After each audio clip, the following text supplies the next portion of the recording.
When a busy season is approaching, the very first thing I do is take solace in the fact that I can see it coming and it's not unexpected.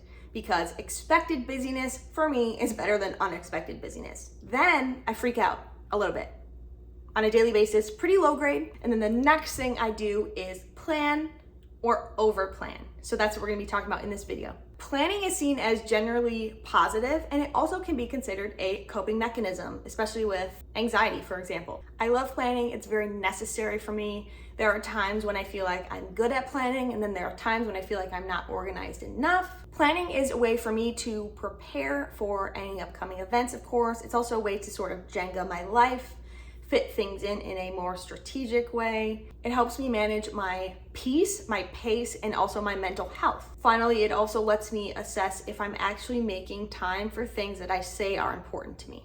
So there's planning and then there's overplanning. So overplanning can also be a coping mechanism. In general, overplanning is seen as negative, and that's because it can result in some issues. And it kind of results in these issues because of the nature of this thing called life.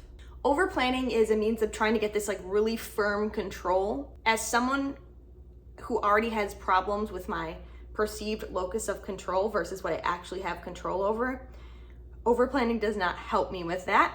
It makes me think, that I can control things in the future that actually might be out of my control.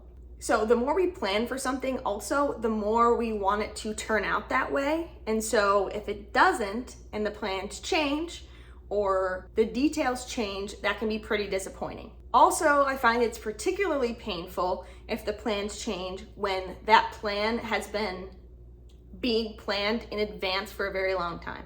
So the further out that you start planning this whatever, and the more detail you put into that planning, can lead to the greatest amount of disappointment and stress.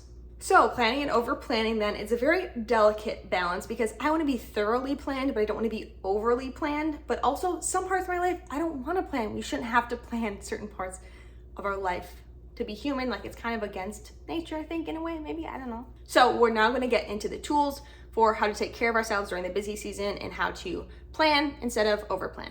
The first tool I have is making time for the opposite. So when a busy season is approaching, what is it about it that is busy? If it's work that is really busy, make sure you have a lot of time for personal. If it is busy with a lot of family things, make sure you have time for alone time, solo time. If you feel the busyness is coming from very strict things you must do every hour of the day, make sure you find time that can just be unplanned, unstructured, free time.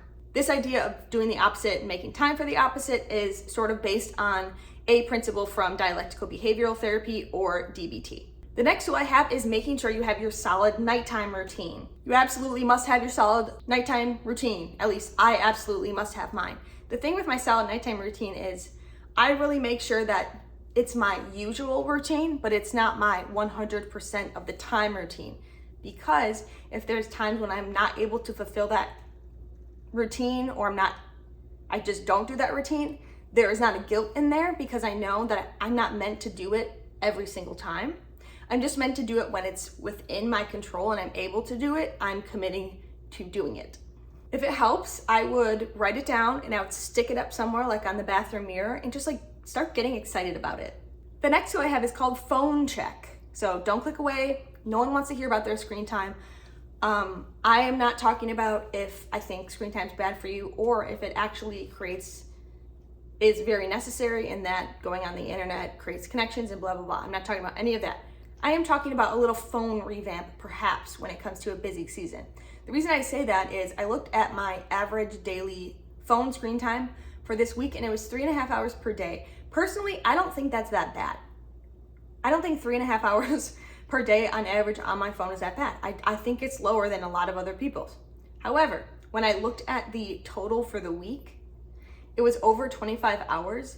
And that's when I was like, okay, bro, that's a part-time job. Over 25 hours. So that's when I was like, okay, consider a phone revamp, start doing what I gotta do. So for me, that looks like deleting some apps from the home screen, but they can still be on the phone.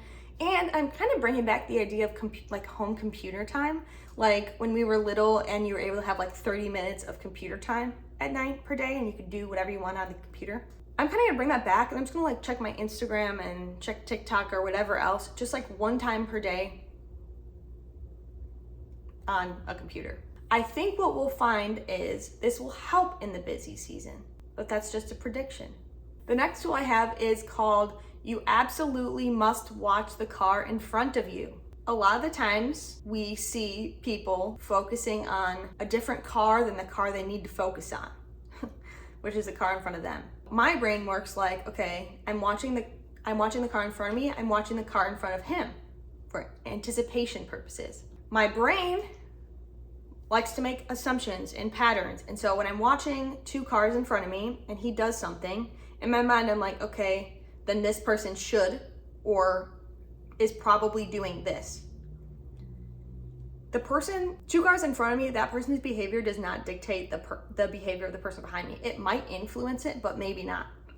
So that's when we have to get very in tune with the fact that it's very important to, at minimum, watch the car in front of us. If we do not watch the car in front of us, we might rear end them. So you're probably gonna be tuned into multiple things as it sounds like you're approaching a busy season. But this is just a reminder to take things day by day and look at kind of what's directly in front of you first. And my final tool of this video is called Sorry to This Man. And then for man, we would insert just like project, responsibility, event, whatever. You are most important and your mental health is most important. I'm sorry if it's cheesy, but you are on the You Seem Normal YouTube channel. Sorry to this man is what you have to say to this project, responsibility, commitment, whatever, if you or your mental health is in danger. Because you and your mental health are the most important, and it's time to take a step back from those things. So you gotta say, I hate to say it, I hope I don't sound ridiculous, but I don't know this man, I'm sorry to this man.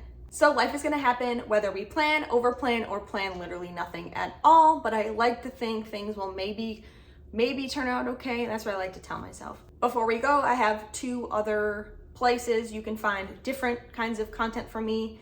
The first is at ocpd.org. I actually have a article that was published by the International OCPD Foundation. I'll link it below. It's brand new. That's my first time being published as You Seem Normal, so I recommend that you check it out. And then the other way you can find me for some fresh new content is a video collab I did with the OCPD coach on YouTube, or Shannon Williams, and we had a long talk about OCPD and other things. And so he just posted the almost 2-hour-long full version of the conversation. So you can go check that out. You can put in your AirPods and do the dishes or whatever, and just put a song in the background. That would be cool too. Thank you so much for watching this video, and I'll see you in my next one. Bye.